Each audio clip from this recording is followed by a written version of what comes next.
한 남자분이 지갑을 사기 위해서 상점으로 들어갔습니다. 어떤 지갑을 고르면 좋을까 한참을 망설이다가 지갑을 하나 골랐지요. 그리고 계산을 했습니다. 그리고 지갑을 사서는 자기 지갑에 10,000원짜리 몇 장을 꺼내서 그 지갑 안에 넣어주는 겁니다. 점원이 좀 이상한 생각이 들어서 물어봤습니다. 아니 아저씨, 선물 받으시는 분이 지갑을 받는 것만 해도 기분이 참 좋을 텐데 거기에 돈까지 넣어주시면 더 좋아하시겠어요? 그랬더니 그 남자분이 이렇게 이야기를 합니다. 예, 사실은 얼마 전에 아내가 지갑을 잃어버렸습니다. 지갑을 잃어버리고 낙심하고 상심하고 우울해하길래 어떻게 하면 좀 마음을 달랠 수 있을까 하는 생각에 비슷한 지갑을 찾다가 여기서 찾은 겁니다. 그리고 자기가 잃어버린 돈만큼의 돈을 좀 넣어주면 조금 더 기분이 좋을 수 있겠다 생각을 해서 거기에 돈까지 같이 넣어준 것이지요. 그렇게 이야기를 합니다. 그 글을 보고 나서 그런 생각이 들었습니다. 만약에 우리 인생에도 이 남자분처럼 우리가 잃어버린 무언가를 찾아주는 사람이 있다면 얼마나 좋을까? 우리의 잃어버린 건강을 찾아줄 수 있는 사람이 있다면, 그리고 우리의 잃어버린 돈을, 혹은 우리의 잃어버린 가족을, 혹은 우리의 잃어버린 젊음을, 혹은 우리의 잃어버린 명예를 이 남자처럼 누군가가 찾아줄 수만 있다면 얼마나 좋을까 하는 그런 생각이 들었습니다. 사랑하는 교우 여러분, 2021년 한 해를 보내면서 여러분들은 무엇을 잃어버렸습니까? 한 해를 보내면서 여러분들이 손해본 것은 무엇입니까? 혹시 여러분들이 한 해를 살아가면서 손해본 것 때문에 마음 상하지 않으셨나요? 우울해하지는 않으셨나요? 낙심하지는 않으셨나요? 아마 여러분들이 한 해를 보내면서 무언가 잃어버리고 손해본 것 생각하면서 낙심하고 우울한 마음 들면 아마 그럴 수 있을 겁니다. 충분히 이해가 됩니다. 예수님의 제자들도 그랬습니다. 예수님의 제자들은 예수님을 따라가기 위해 그들의 가진 모든 것을 다 버렸습니다. 그들의 재산, 그들의 가족, 그들의 직업, 모든 것을 버리고 예수님을 따라갔습니다. 그런데 이게 웬일입니까? 예수님께서 십자가에서 죽으신 겁니다. 예수님 하나 바라보고 예수님 때문에 자기의 모든 것을 다 쏟아붓고 버리면서 예수님을 따라갔는데 예수님이 죽은 겁니다. 자기의 모든 것을 걸고 예수님을 따랐는데 예수님이 죽었으니 그들 마음에 얼마나 손해본다 생각하는 마음이 많이 들었을까요? 아, 내가 예수님 따라 모든 것 버렸는데 예수님 죽었으니 야, 내가 참 손해보는 인생 살았구나. 내가 3년 동안 너무너무 손해를 많이 봤구나 하는 생각이 제자들에게 얼마나 많이 들었겠습니까? 그런데 감사하게도 예수님은 십자가에서 죽으신 것으로 끝나지 않았습니다. 우리 예수님은 말씀대로 3일 만에 다시 부활하셨지요. 그리고 예수님께서 제자들에게 약속하신 대로 갈릴리로 제자들을 만나기 위해 가셨습니다. 죽은 예수님이 아니라 부활하신 예수님이 오셨다는 이야기를 듣고 제자들은 뛸 듯이 기뻐했습니다. 야, 우리가 예수님 따르다가 모든 것 다 버려두고 다 손해본다 생각했는데 예수님이 죽은 게 아니었어. 예수님이 죽으셨다가 다시 부활했어. 뛸 듯이 기뻤습니다. 그들의 손해는 더 이상 손해가 아니었습니다. 얼마나 기뻤는지 사랑하는 제자 중에 베드로는 부활하신 예수님이 오셨다라는 이야기를 듣고 배에서 고기를 잡다가 옷도 제대로 걸치지 않고 벌거벗은 몸으로 바닷속에 뛰어들어갔습니다. 죽은 줄로만 알았던 예수님이 말씀대로 부활하셨다라는 이야기를 듣고 너무너무 기쁜 마음에 바닷속을 뛰어들어갔던 겁니다. 손해본다 생각하는 그들의 마음이 눈 녹듯 사라지게 되었죠. 여러분, 이게 신앙생활입니다. 우리의 신앙생활이 제자들이 경험한 이것과 너무 같습니다.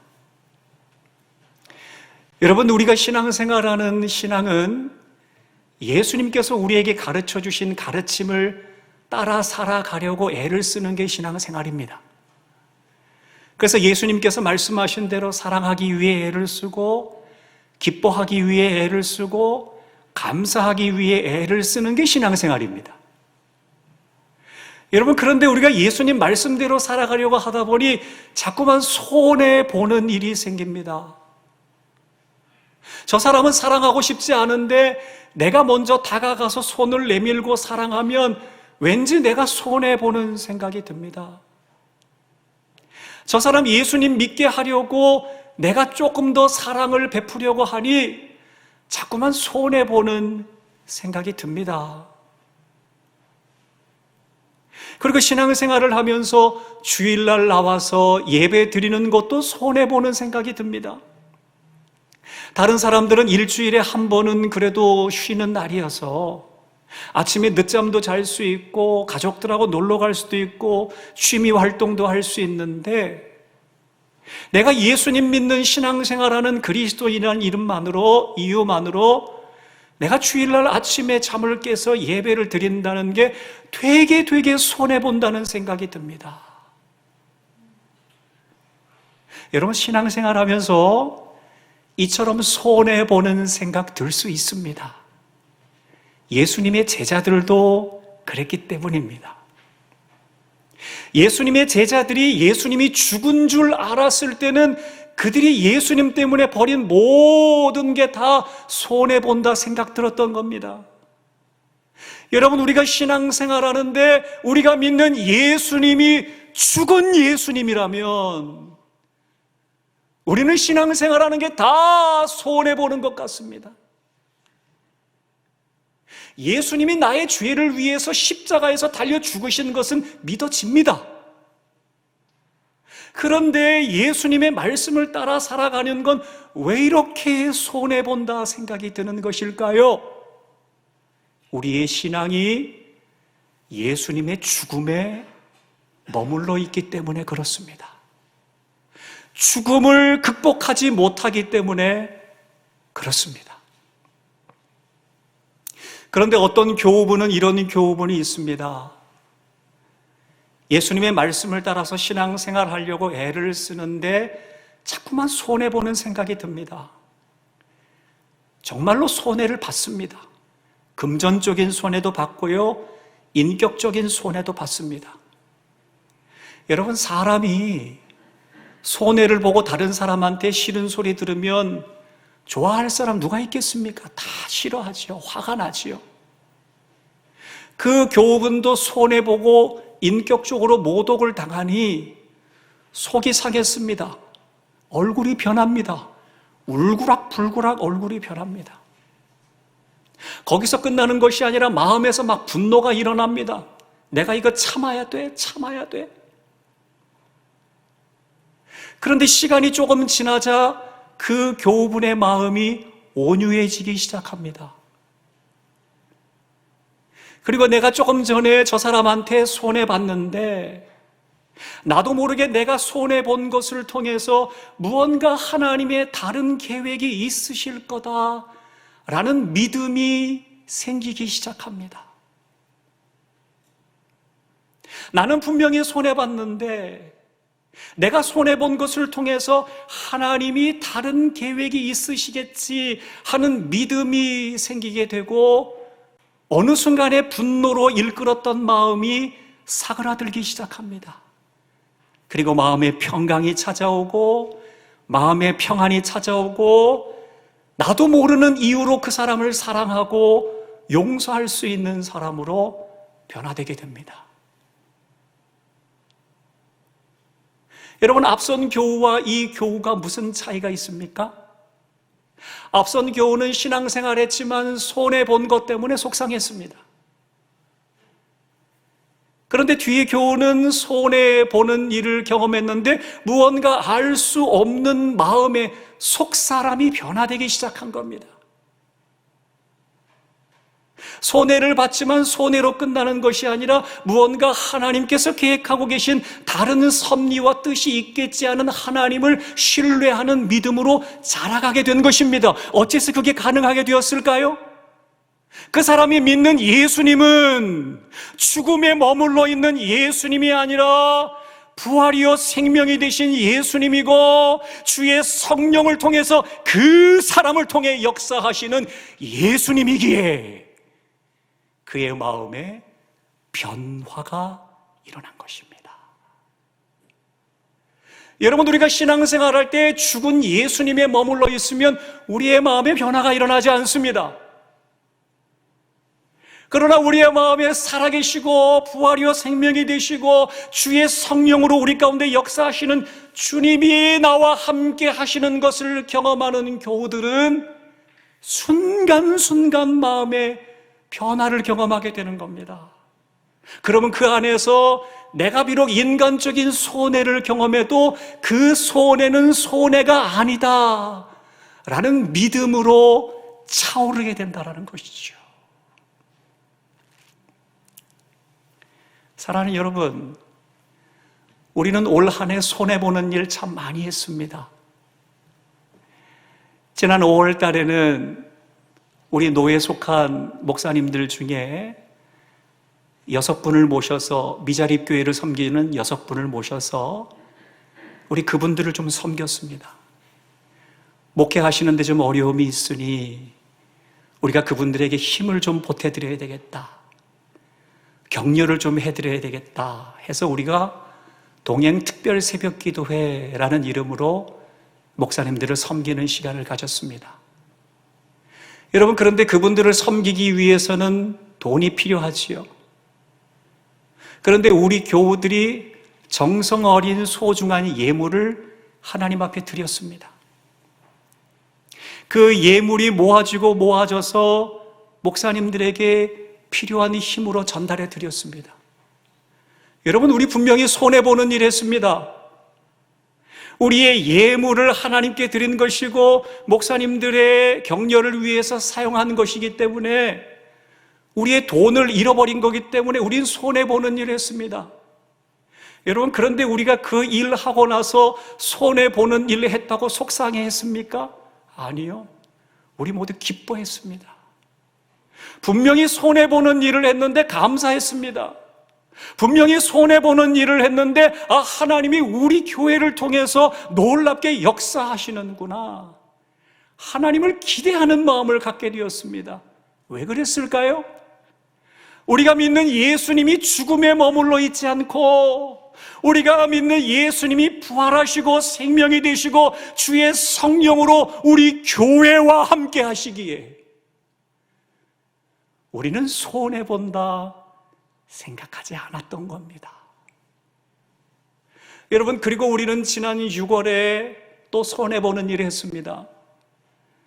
코로나로 힘들고 어려울 때 우리 교우들 중에 자영업자들이나 아니면 힘들고 어려운 시절을 보내는 우리 교우들에게 어떻게 하면 그분들 마음을 좀 시원하게 해드릴 수 있을까 하는 마음으로 우리는 교우 사랑 헌금이라는 것을 좀 해서 우리 교우들의 마음을 좀 시원하게 그래도 격려를 좀 해주자 해서 온 가족 새벽 기도 외에 작은 예물을 우리가 또 드렸습니다. 우리의 예물을 통하여서 우리 교우들 몇몇 가정들, 많은 가정들이 위로를 얻었고 용기를 얻었고 사랑을 경험했고 감사하는 마음을 알게 되었습니다. 여러분, 우리는 분명히 손해보는 일 했습니다. 그런데 우리는 그 손해보는 일을 하면서 별로 속상해하지 않았습니다. 왜냐하면 우리의 적은 물질로 우리 교우들이 힘을 얻고 용기를 얻고 주님의 사랑을 경험할 수만 있다면 내가 좀 더 많은 것으로 내 사랑하는 가족 교우들을 섬겨야 되겠다 하는 마음이 우리 마음 가운데 일어났기 때문에 그렇습니다. 분명히 손해보는 일을 했는데 손해본다 생각하지 않고 감사하는 마음이 들고 기뻐하는 마음이 들었던 이유는 무엇일까요? 우리가 믿는 예수님이 죽은 예수님이 아니라 부활이요 생명이 되시고 주의 성령으로 우리 가운데 역사하시는 하나님이 되셨기 때문입니다. 여러분, 그리고 우리는 지난 2월부터 우리 교회가 이대로 되면 안 되겠다 생각을 했습니다. 우리 교회가 우리끼리는 행복한데 하나님께서 우리 대구 서강교회를 이 성당동에 세워주셨으니 우리 성당동 일대에 그래도 힘들고 어려운 사람들에게 작은 도움의 빛, 소망의 빛이라도 좀 비춰줘야 되겠다라고 생각을 해서 생명 브릿지 사역을 시작하게 되었습니다. 여러분, 이거 역시 마찬가지로 우리의 물질이 들어가는 것이고 우리의 땀과 헌신과 기도가 들어가는 것입니다. 그런데 이 생명 브릿지 사역을 하자라고 했을 때 우리 교우들이 손해본다 생각했을까요? 그거 귀찮게 왜 해? 라고 이야기했을까요? 아닙니다. 우리 교우들이 더 기뻐했습니다. 아, 우리 교회를 통해서 하나님께서 무언가 하시는구나.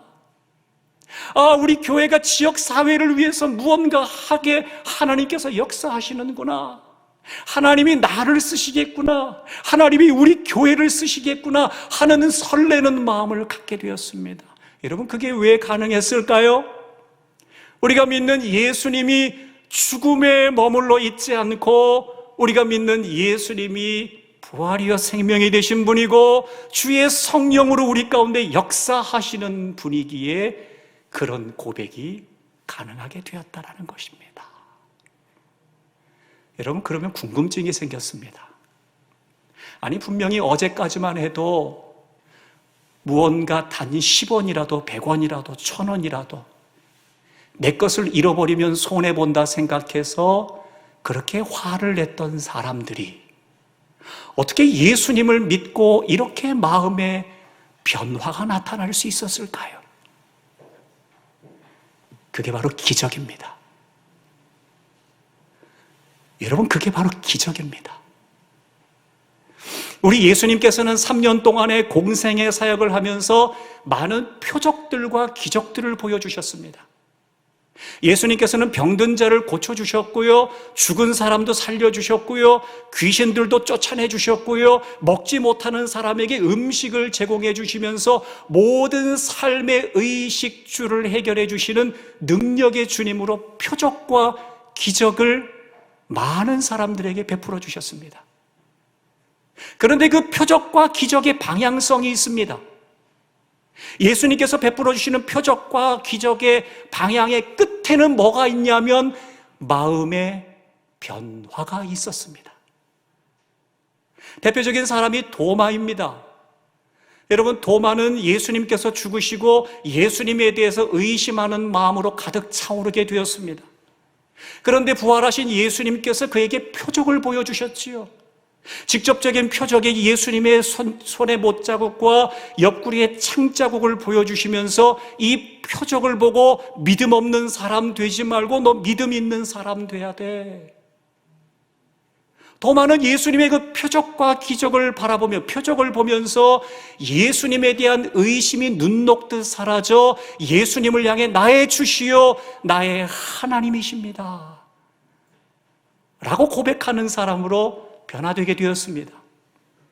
여러분, 제자 말고 일반 사람들도 변화를 경험했습니다. 우리가 잘 아는 오병이어의 기적 있지요. 오병이어의 기적의 현장에 제자들이 물고기 2마리와 보리떡 5개를 들고 왔어요. 무리들이 봤을 때는 그런 생각 들었을 겁니다. 야, 저거 가지고 여기 수천 수만 명이 있는데 이 사람들 다 먹일 수 있겠어? 의심으로 가득했습니다. 안 된다 생각하는 부정적인 생각으로 가득했습니다. 그런데 예수님께서 축사하시고 제자들이 나눠주는데 예수님께서 주신 그 물고기 2마리와 보리떡 5개로 수천 수만 명이 먹게 되는 표적을 보게 된 겁니다. 여러분, 이 표적을 보고 나서 거기 있었던 무리들의 마음에 변화가 일어났을까요? 마음의 변화가 일어났습니다. 요한복음 6장 14절에 그 변화에 대해서 이렇게 이야기를 합니다. 제가 한번 읽어볼게요. 그 사람들이 예수께서 행하신 이 표적을 보고 말하되 이는 참으로 세상에 오실 그 선지자라 하더라. 오병이어의 기적이 나타나기 전에는, 오병이어의 표적이 나타나기 전에는 이들은 예수님에 대해서 관심도 없었습니다. 그저 병을 고쳐주는 사람 정도로, 그리고 예수님에 대해서 무언가 보여주기를 원하는 그냥 그 정도로 생각을 했습니다.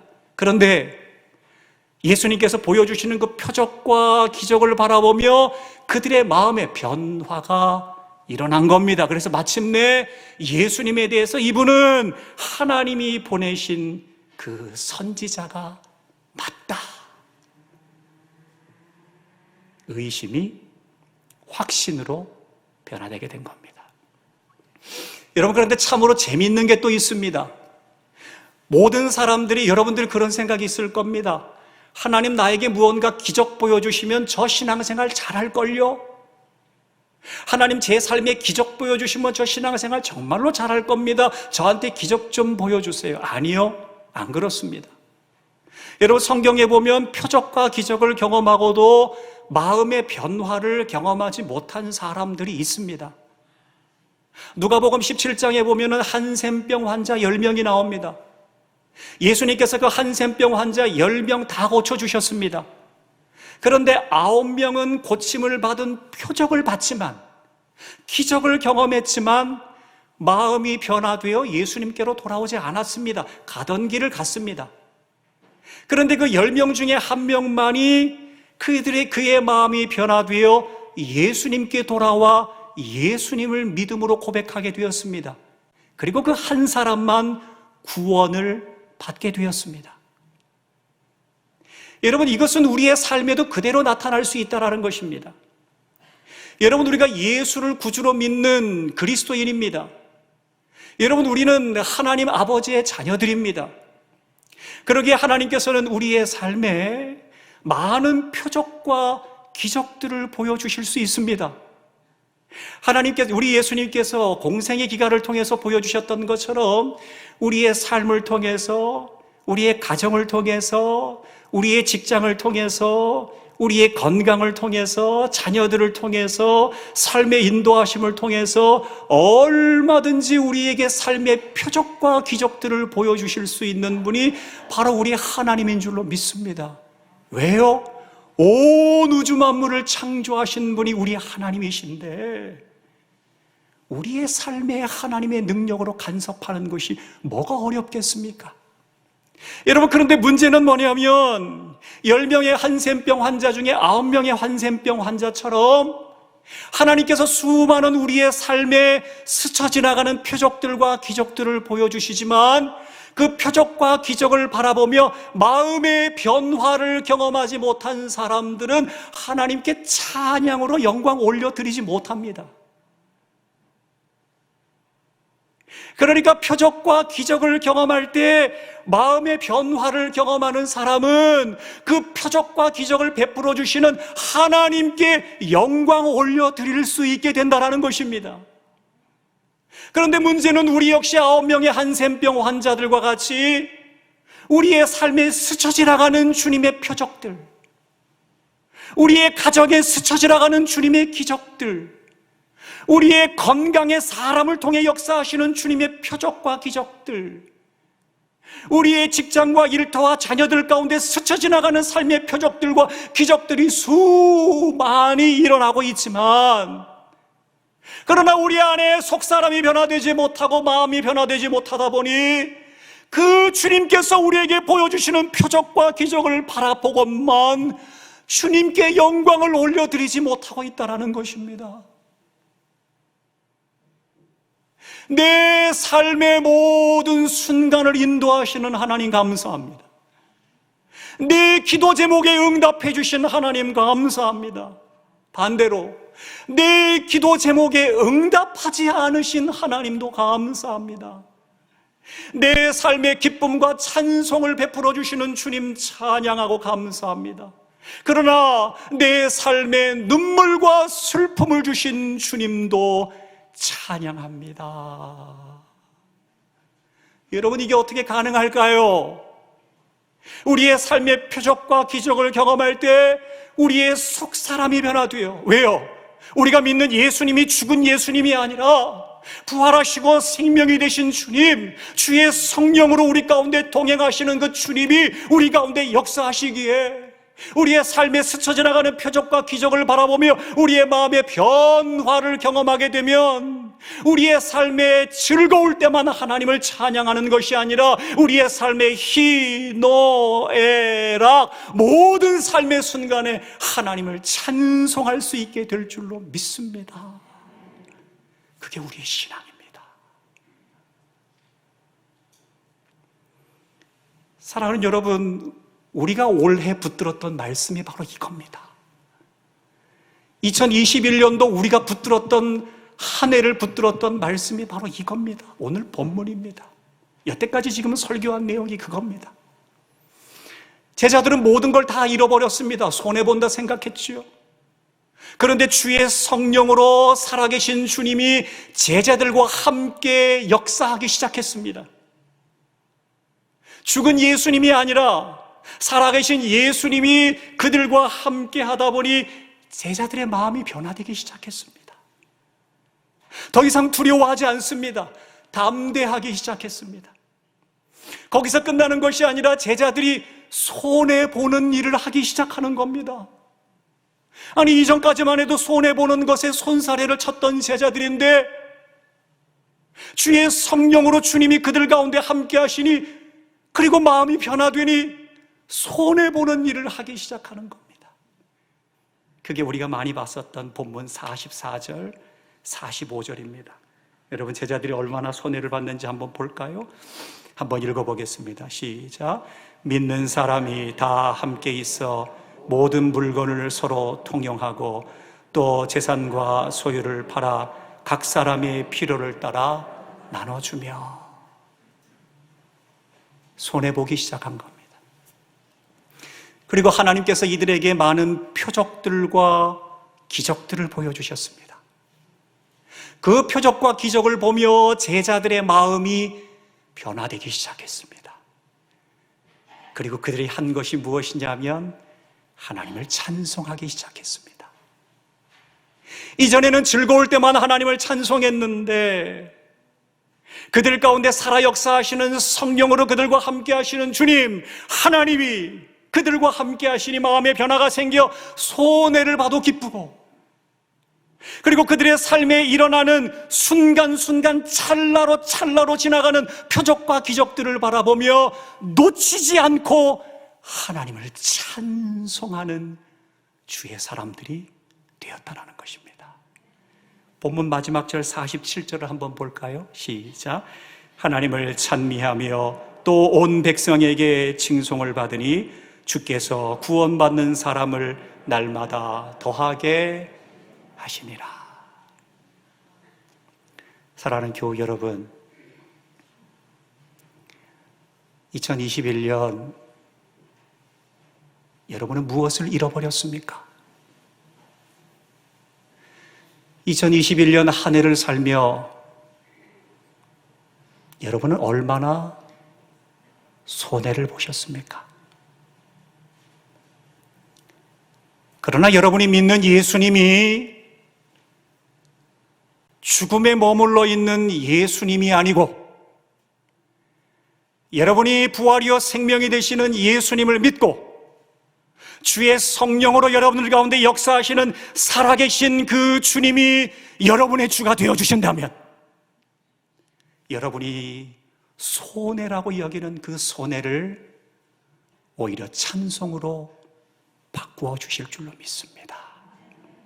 이 귀한 은혜를 누리게 되는 저와 여러분이 될 수 있기를 우리 주님의 이름으로 간절히 축원합니다.